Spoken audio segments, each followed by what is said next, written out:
Hello everyone, welcome back to Shilpa Manoj YouTube channel.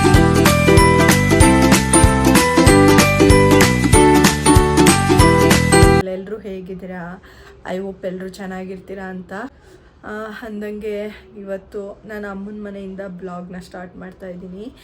ಏನಪ್ಪ ಅಂದರೆ last time ನಾನು ಹೇಳೋಕ್ಕಾಗಿರಲಿಲ್ಲ, ಮೀನ್ಸ್ ನನಗೆ ಹುಷಾರಿರಲಿಲ್ಲ. ಲಾಸ್ಟ್ ಟೈಮ್ ಒಂದು ಬ್ಲಾಗಲ್ಲಿ ನೀವು ಅಬ್ಸರ್ವ್ ಮಾಡಿರ್ಬೋದು, ನನ್ನ ವಾಯ್ಸ್ ಚೇಂಜ್ ಆಗಿತ್ತು ಸ್ವಲ್ಪ. ಬಟ್ ನಾನು ಸರಿ ಹೋಗುತ್ತೇನೋ ಅಂತ ಹೇಳಿಬಿಟ್ಟು ಟ್ಯಾಬ್ಲೆಟ್ಸ್ ತರಿಸ್ಕೊಂಡು ನುಂಗಿದ್ದೆ, ಮೀನ್ಸ್ ಸರಿ ಹೋಗ್ತೀನಿ ಅಂತ ಅಂದ್ಕೊಂಡು. ಬಟ್ ಏನಾಯಿತು ಅಂದರೆ ಟ್ಯಾಬ್ಲೆಟ್ಸ್ ತೊಗೊಂಡ್ರೂ ಹುಷಾರಾಗಲಿಲ್ಲ, ಬಿಟ್ಟು ಜ್ವರ ಬರ್ತಾಯಿತ್ತು. ಸರಿ ಆಯಿತು ಅಂತ ಹೇಳ್ಬಿಟ್ಟು ಮನೋಜ್ ಅವರು ಅವತ್ತು ಸಂಡೇ ಆಫೀಸ್ ಮುಗಿಸ್ಕೊಂಬಂದು ನಾನು ಟ್ಯಾಬ್ಲೆಟ್ಸ್ ಮನೋಜ್ ಅವ್ರಿಗೆ ಮೆಡಿಕಲ್ ಸ್ಟೋರ್ಗೆ ಹೋಗಿ ಟ್ಯಾಬ್ಲೆಟ್ ತೊಗೊಂಬನ್ನಿ ಅಂತ ಹೇಳಿದ್ದೆ. ಅವ್ರು ಹೋಗಿ ತೊಗೊಂಬಂದಿದ್ರು. ಬಟ್ ಆದ್ರೂ ಏನೋ ಗೊತ್ತಿಲ್ಲ, ಹುಷಾರು ಆಗಲೇ ಇಲ್ಲ. ಮತ್ತೆ ಇನ್ನು ಬೆಳಗ್ಗೆಗೆ ಆಫೀಸ್ಗೆ ಹೋದ್ಮೇಲೆ ಮತ್ತೆ ಜ್ವರ ಬಂದುಬಿಡ್ತು. ಆವಾಗ ಆಫೀಸಿಂದ ಸಿಕ್ ಲೀವ್ ತೊಗೊಂಡು ಕ್ಯಾಬೆಲ್ಲ ಅಸೈನ್ ಮಾಡಿಸ್ಕೊಂಡು ಬಂದಿದ್ದಾಯಿತು. ಅದಾದಮೇಲೆ ಮನೆಗೆ ಬಂದಮೇಲೆ ಮನೋಜ್ ಅವ್ರಿಗೆ ಇನ್ನು ಹೇಳಿದ್ರೆ ಗಾಬರಿ ಆಗ್ತಾರೆ. ಆಫೀಸಿಂದ ಬಂದಮೇಲೆ ಹಾಸ್ಪಿಟಲ್ಗೆ ಹೋಗೋಣ ಅಂದ್ಬಿಟ್ಟು ನಾನು ನೈಟ್ವರೆಗೂ ವೆಯ್ಟ್ ಮಾಡಿದೆ. ಆಮೇಲೆ ಹಂಗೂ ಒಂದು ಮಟ್ಟಿಗೆ ತಡೆಯೋಕ್ಕೆ ಆಗಲಿಲ್ಲ. ಆವಾಗ ಫೋನ್ ಮಾಡಿ ಹೇಳ್ಬಿಡೋಣ ಬನ್ನಿ ಅಂತ ಕರೆದ್ಬಿಡೋಣ ಅಂದ್ಕೊಂಡೆ. ಬಟ್ ಓಕೆ, ಅಡ್ಜಸ್ಟ್ ಮಾಡ್ಕೊಳ್ಳೋಣ ಅಂದ್ಬಿಟ್ಟು ಅಡ್ಜಸ್ಟ್ ಮಾಡ್ಕೊಂಡಿದ್ದೆ ಮಂಡೇ ನೈಟು. ಆಮೇಲೆ ಅವರು ಒಂದು 9 ಅಷ್ಟರಲ್ಲೆಲ್ಲ ಬಂದಿದ್ದರು. ಹಾಸ್ಪಿಟಲ್ಗೆ ಹಂಗೆ ಡೈರೆಕ್ಟ್ ಕರ್ಕೊಂಡು ಹೋದರು. ಬಟ್ ಅವತ್ತು ಡ್ರಿಪ್ಸ್ ಎಲ್ಲ ಹಾಕಿದ್ರು. ನಾನು ಆ ವಿಡಿಯೋನು ಕ್ಲಿಪ್ಪಿಂಗ್ಸ್ನೆಲ್ಲ ಆ್ಯಡ್ ಮಾಡ್ತೀನಿ, ನೋಡ್ಬೋದು ನೀವು.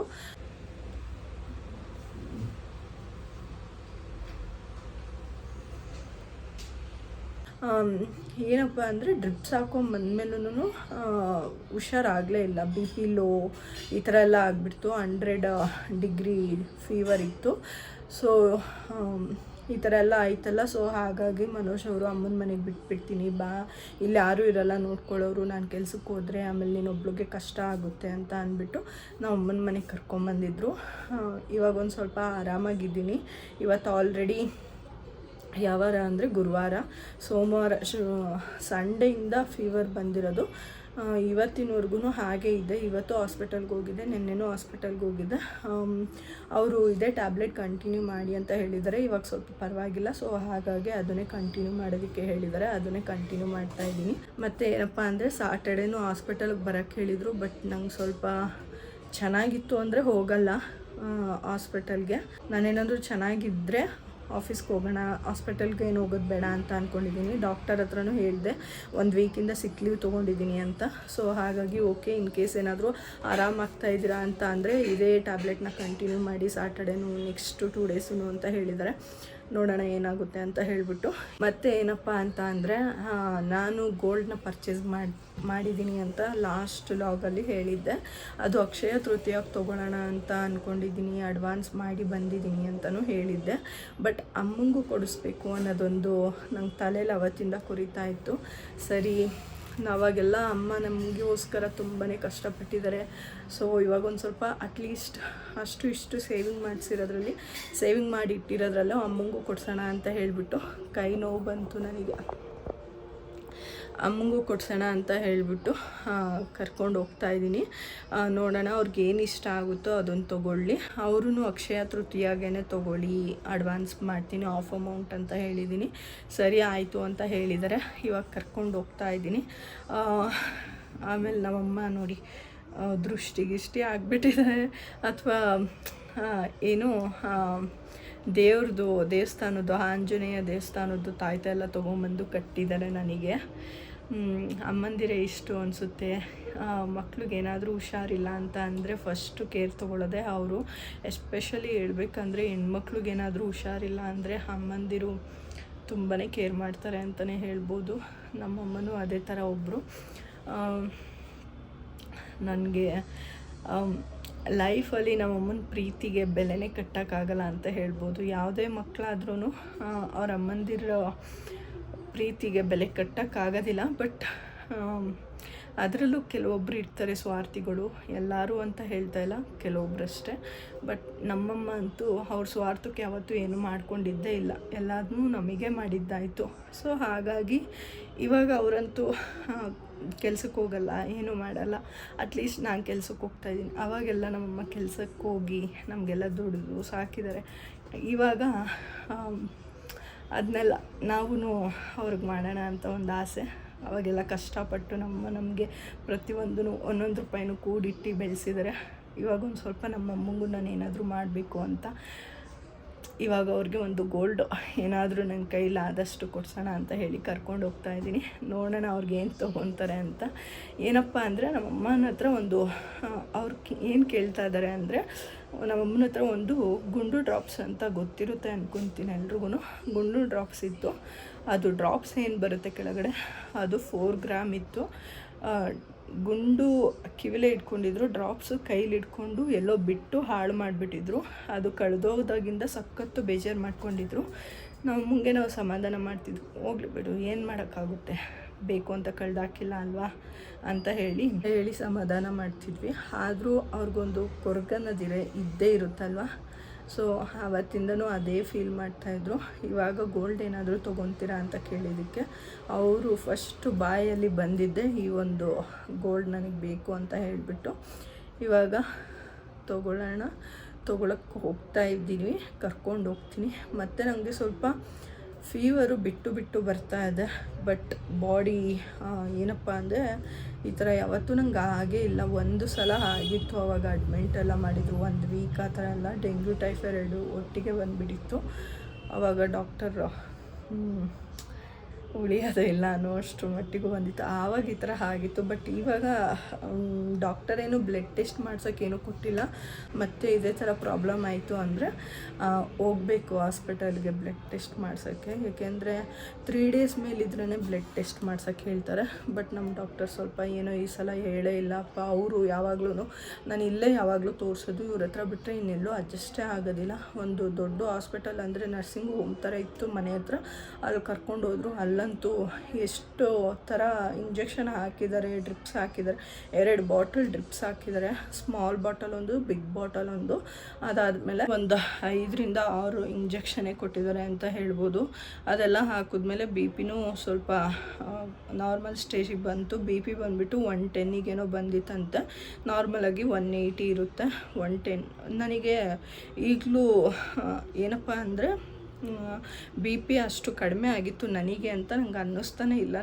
ನಾನು ಎಷ್ಟೇ ಮೈಂಡಲ್ಲಿ ಟೆನ್ಷನ್ ತೊಗೊಂಡ್ರು, ಏನೇ ಆದ್ರೂ, ನನಗೆ ಆ್ಯಂಗ್ಸೈಟಿ ಎಲ್ಲ ಸ್ಟಾರ್ಟ್ ಆದ್ರೂ ನನಗೆ ಯಾವತ್ತೂ ಅಷ್ಟು ಬಿ ಪಿ ಯಾವತ್ತೂ ನನಗೆ ಇದುವರೆಗೂ ನನಗೆ ಇಷ್ಟು ವರ್ಷದಲ್ಲಿ ನನಗೆ ಯಾವತ್ತೂ ಆ ಥರ ಫೇಸೇ ಮಾಡಿಲ್ಲ ಅಂತಲೇ ಹೇಳ್ಬೋದು. ಬಟ್ ಏನಂತ ಗೊತ್ತಿಲ್ಲ. ನನ್ನ ಡಾಕ್ಟರ್ ಹತ್ರ ಹೋಗಿ ಕನ್ಸಲ್ಟ್ ಏನಾದರೂ ಇರಲಿ, ಹೆಲ್ತ್ ಈಸ್ ಇಂಪಾರ್ಟೆಂಟ್. ಓಕೆ, ತೊಂದರೆ ಇಲ್ಲ. ಬಟ್ ಆದರೂ ಸ್ವಲ್ಪ ಗಂಟಲೆಲ್ಲ ತುಂಬ ಕಟ್ಕೊಂಡಿದೆ. ಅಂದರೆ ಮಾತಾಡೋಕ್ಕೆ ಜಾಸ್ತಿ ಆಗೋಲ್ಲ, ವಾಯ್ಸ್ ಬರೋದಿಲ್ಲ. ನನಗೆ ಫಸ್ಟು ಸ್ಟಾರ್ಟಿಂಗ್ ನಾನು ಹುಷಾರು ತಪ್ತಾಯಿದ್ದೀನಿ ಅಂದರೆ ಫಸ್ಟ್ ಹೋಗೋದೆ ನಾನು ವಾಯ್ಸು. ಅದಾದಮೇಲೆ ನೆಗಡಿ, ತಲೆನೋವು ಈ ಥರ ಎಲ್ಲ ಸ್ಟಾರ್ಟ್ ಆಗುತ್ತೆ. ಈ ಸಲ ಎಂತಕ್ಕೂ ನೆಗಡಿ ಸ್ಟಾರ್ಟೇ ಆಗಿಲ್ಲ. ಬಟ್ ಸ್ಟಾರ್ಟ್ ಆಯಿತು 1 ಡೇ 2 ಡೇ ಇತ್ತು ಅಷ್ಟೇ. ಅದಾದಮೇಲೆ ಹೊರಟೋಗ್ಬಿಡ್ತು. ಇಲ್ಲ, ನೋಡೋಣ, ಹುಷಾರಾಗ್ತಾಯಿದ್ದೀನಿ. ಎಲ್ಲ ಬೇಗ ಕ್ಯೂರ್ ಆದರೆ ಸಾಕು. ನಂದು ಆಫೀಸಲ್ಲಿ ಬೇರೆ ಸಿಕ್ ಲೀವ್ ತುಂಬ ವೇಸ್ಟ್ ಆಗ್ತಾಯಿದೆ. ಹುಷಾರಿಲ್ಲ, ವೇಸ್ಟ್ ಆಗ್ತಾಯಿದೆ ಅಂತ ಹೇಳ್ತಾ ಇದ್ದೀರಲ್ಲ.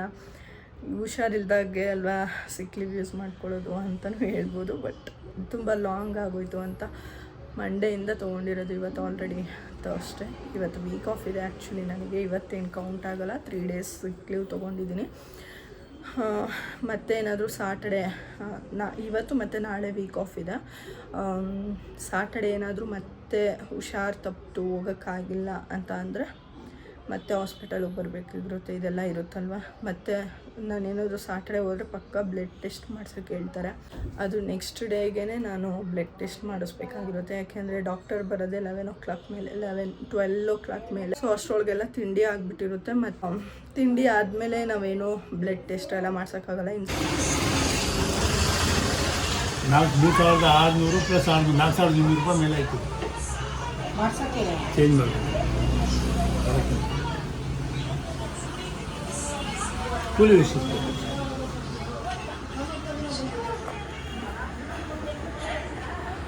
ಜೊತೆ 2,000.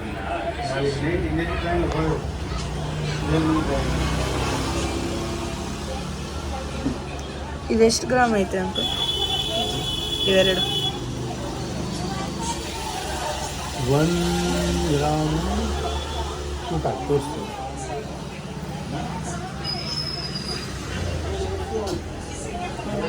1.87 2 ಗ್ರಾಮ್ ಸ್ವಲ್ಪ ಕಮ್ಮಿ ಇದೆ.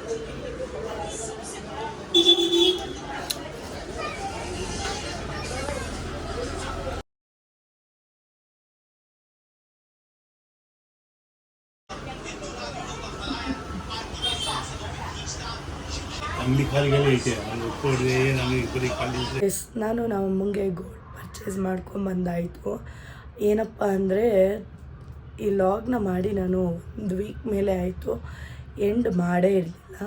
ಏಕೆಂದರೆ ನಂದು ಆ ಶಾಪಿಂದ ಬಂದಮೇಲೆ ಆವತ್ತಿನ ದಿನ ವೀಡಿಯೋ ಕಂಟಿನ್ಯೂ ಮಾಡೋಕ್ಕಾಗಲಿಲ್ಲ ಅಂದ್ಬಿಟ್ಟು ಸುಮ್ಮನೆ ಆಗಿಬಿಟ್ಟೆ. ನೆಕ್ಸ್ಟ್ ಡೇ ಕಂಪ್ಲೀಟ್ ಮಾಡೋಣ ಅಂದ್ಕೊಂಡು ಸುಮ್ಮನೆ ಅದೇ ಮೀನ್ಸ್ ಎಂಡ್ ಮಾಡೋಣ ನಾಳೆ ಅಂತ ಅಂದ್ಕೊಂಡು ನೋಡಿದ್ರೆ ನಂದು ವಾಯ್ಸ್ ಫುಲ್ ಕಂಪ್ಲೀಟ್ಲಿ ಹೋಗ್ಬಿಟ್ಟಿತ್ತು. ಅಷ್ಟು ನಾನು ಗುರುವಾರ ಲಾಗ್ ಮಾಡಿದ್ದು ಅಂತ ಅನಿಸುತ್ತೆ. ಇವತ್ತು ನೆಕ್ಸ್ಟ್ ವೀಕ್ ಅಂದರೆ ಫ್ರೈಡೇ ಇವತ್ತು ನಾನು ಈ ಒಂದು ಲಾಗ್ನ ಎಂಡ್ ಮಾಡ್ತಾಯಿದ್ದೀನಿ. ಲಾಸ್ಟ್ ವೀಕು ನಾನು ವೀಡಿಯೋ ಅಪ್ಲೋಡ್ ಮಾಡೋಕ್ಕಾಗಿರಲಿಲ್ಲ. ರೀಸನ್ ಇಷ್ಟೇ, ಫುಲ್ ವಾಯ್ಸ್ ಕಂಪ್ಲೀಟಾಗಿ ಹೊರಟೋಗ್ಬಿಟ್ಟಿತ್ತು. ಸೊ ಹಾಗಾಗಿ ಹಳೆ ವೀಡಿಯೋಸ್ನೇ ಅಪ್ಲೋಡ್ ಮಾಡ್ತಾಯಿದ್ದೆ. ಸರಿ, ಇವತ್ತು ಈ ವಿಡಿಯೋನ ಎಂಡ್ ಮಾಡೋಣ, ಸ್ವಲ್ಪ ವಾಯ್ಸ್ ಮಾತಾಡೋ ಥರ ಇದೆಯಲ್ಲ ಅಂತ ಅಂದ್ಬಿಟ್ಟು ನಾನು ಮಾತಾಡ್ತಾ ಇದ್ದೀನಿ. ಅಮ್ಮಂಗೂ ಏನು ಗೋಲ್ಡ್ ಕೊಡಿಸ್ದೆ ಅದು ಅಮ್ಮಂಗೂ ತುಂಬ ಇಷ್ಟ ಆಗಿದೆ ಅಂತ ಹೇಳಿದ್ರು. ಎಸ್, ಈ ಒಂದು ಲಾಗ್ನ ನಾನು ಇಲ್ಲಿಗೆ ಎಂಡ್ ಮಾಡ್ತಾಯಿದ್ದೀನಿ. ಐ ಹೋಪ್ ನಿಮ್ಗೆ ಈ ಒಂದು ಲಾಗ್ ಇಷ್ಟ ಆಗಿರುತ್ತೆ ಅಂತ. ಇಷ್ಟ ಆಗಿದರೆ ಲೈಕ್, ಕಮೆಂಟ್, ಶೇರ್ನ ಮಾಡೋದನ್ನ ಮರಿಬೇಡಿ ಅಂತ ಹೇಳ್ತಾ ಈ ಒಂದು ಲಾಗ್ನ ಇಲ್ಲಿಗೆ ಎಂಡ್ ಮಾಡ್ತಾಯಿದ್ದೀನಿ. Thank you for watching.